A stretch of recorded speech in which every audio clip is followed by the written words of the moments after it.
Hey! Welcome back to the Rockhoundin' YouTube channel.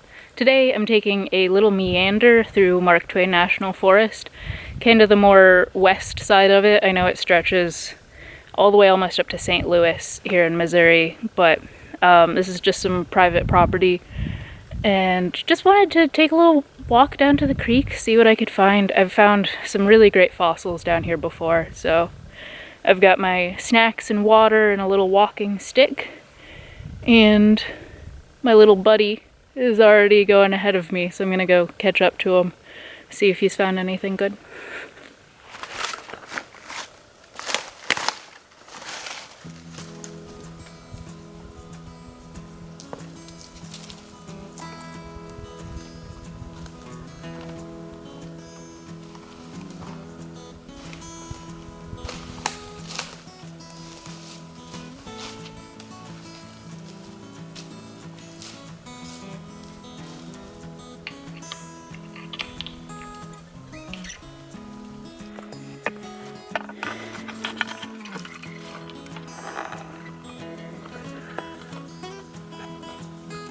It's kind of cool.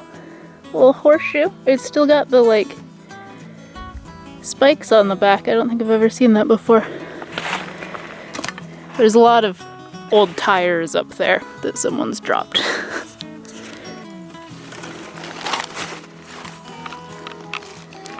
It's pretty cool. Here's all the tires. I don't even know how someone would get back here to dump tires. That's impressive. A little hidey hole up in there. I'll try not to disturb that.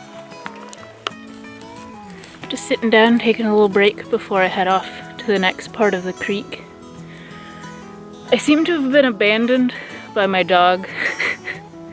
Normally when you come out into a place you're not super familiar with, bringing someone else with you is a really great idea. But I do have a tip that I wanted to share, which is sharing your Google location with someone that you trust. So even if you don't think anything bad can happen where you're going, or you're going somewhere really populated, just making sure that someone can check in without having to contact you, or especially if you're in a location that doesn't have really great cell service. Sharing your Google, or I wonder if Apple does it too. Sharing your Google location so that they can just kind of pop on and be like, oh, okay, they're on their way home, or oh, okay, they're still out in the woods.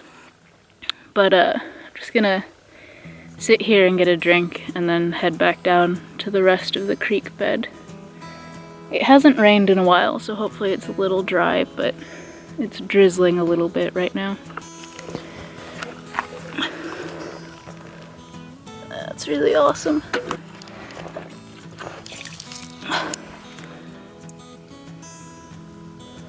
That's really cool.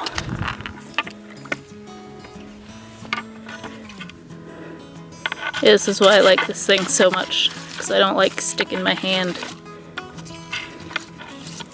where I don't know.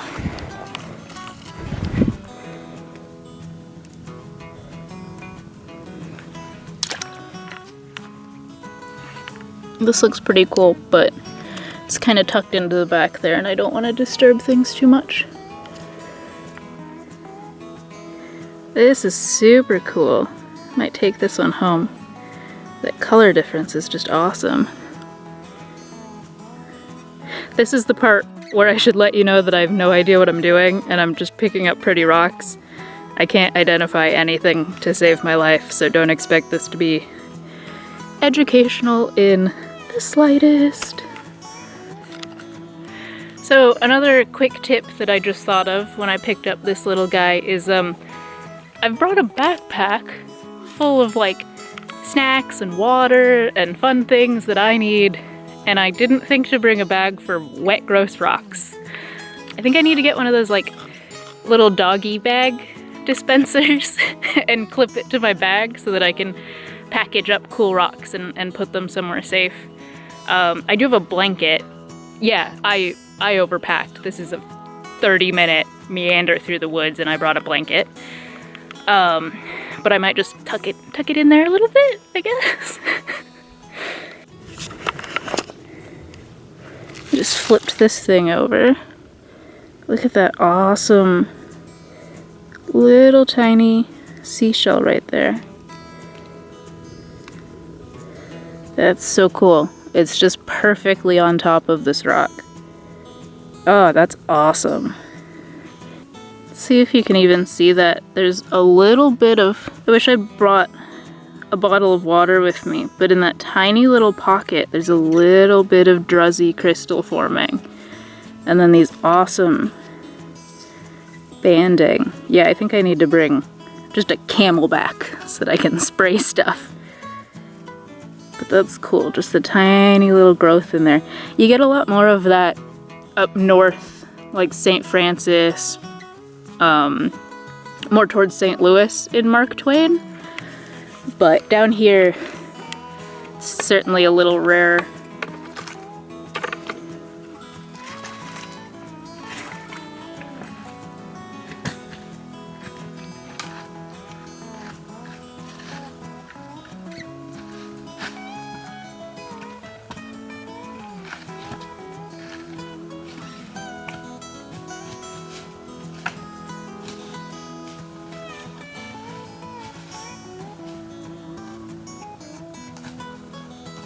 So I'm having another little sit down on this fallen tree. I didn't realize you'd be able to see it behind me. I am sitting on a tree. But I had another sudden tip that I was like, you know, this is not something I would think about, especially before when I didn't live in the country. Keep an eye on hunting seasons. It's amazing how, you know, when you live in town and you hear a gunshot and you're like, oh man, what's going on? And then you're out somewhere like this and it's just like rat-a-tat-a-tat-a-tat, and you're like, oh no, oh god. So I usually try to wear bright colors. I have hunting vests for my dogs, or if it's a really nice weekend day and we're gonna be out in the woods, I kit them up in that because A, there are people that shoot dogs for fun, and B, I want them to be visible and clearly a pet. And also just asking, if you're on private property, asking the property owners if their neighbors hunt or if there's any areas you need to be aware of. But okay, I'm gonna continue down this ravine here. And I've officially lost my dogs. Hopefully at some point they come back. Usually they are A+ number one, stay by your side, run ahead a little bit, wait for you. When they're bored, they'll go back up and be like, hey, it's time to go home. But they're gone. They're vanished. They're done. They hate me. Well, this is hella cool. I'll walk around and look at the front of these. Yeah, it's super cool. I need to just lay my blanket down and make a nice chair.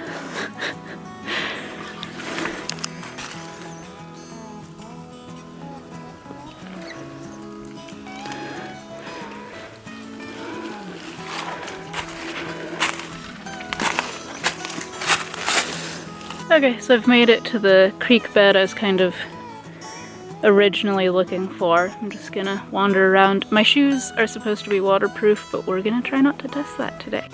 So I just sat down to show you guys some of the stuff I found, and I had this really cool rock that was smooth and rounded on one side and just like so smooth, so amazing. And it was sitting on my backpack and I bumped it and now it's gone, so maybe I'll find it before I leave. But I did find a little fossil there. I'm surprised at how deep it goes. Try to... And then just a couple other. It's got some texture in there, and mostly just some rocks that I want to maybe crack open and see if there's anything inside.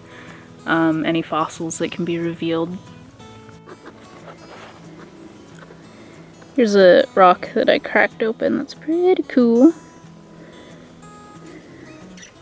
Not sure if I want to go at it anymore, but I think I like it the way it is. Very pokey.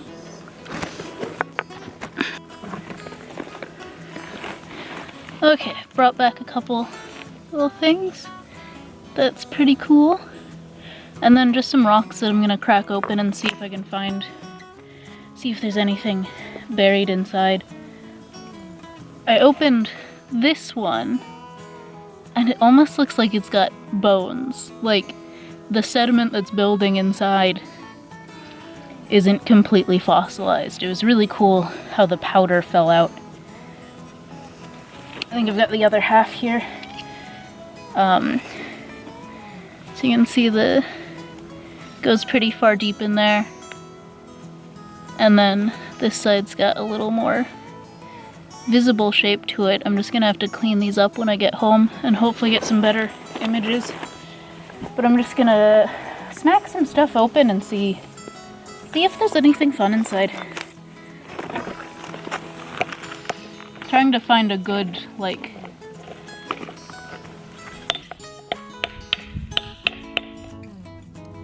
so my camera died and the wind picked up, so I figured it was high time to locate my dogs and get out of the woods before it started raining. They were both having a nice nap and apparently had just decided to not come with me on this hike, so we loaded up and went home. I found a lot of just cool looking rocks. I wanted to try my hand at polishing some of them, or maybe get some larger pieces to slab for hipster coasters. I found a couple of pieces that had some druzzy quartz, which is always nice down south here. I mostly come to this creek for fossils. I found some excellent shells, and today found this cool plant, I'm assuming? This last piece, I assumed I could clean up, but it didn't feel like a good idea, so I left it. I'm still not sure what the spiny bits are. They're a little creepy. Anyway, thank you for coming to the creek with me. It's not the most exciting place, but it is amazing what you can find any old place on a casual walk through the woods. I feel like I was a little bit preachy in this video, but it was my first adventure of the year, and you learn a lot really quickly when you've let the winter rot everything out of your brain. This week I'm heading up to Scheffler's Rock Shop to hunt for geodes, so I hope you will join me on the Rockhound and YouTube channel for that adventure and many more to come this year.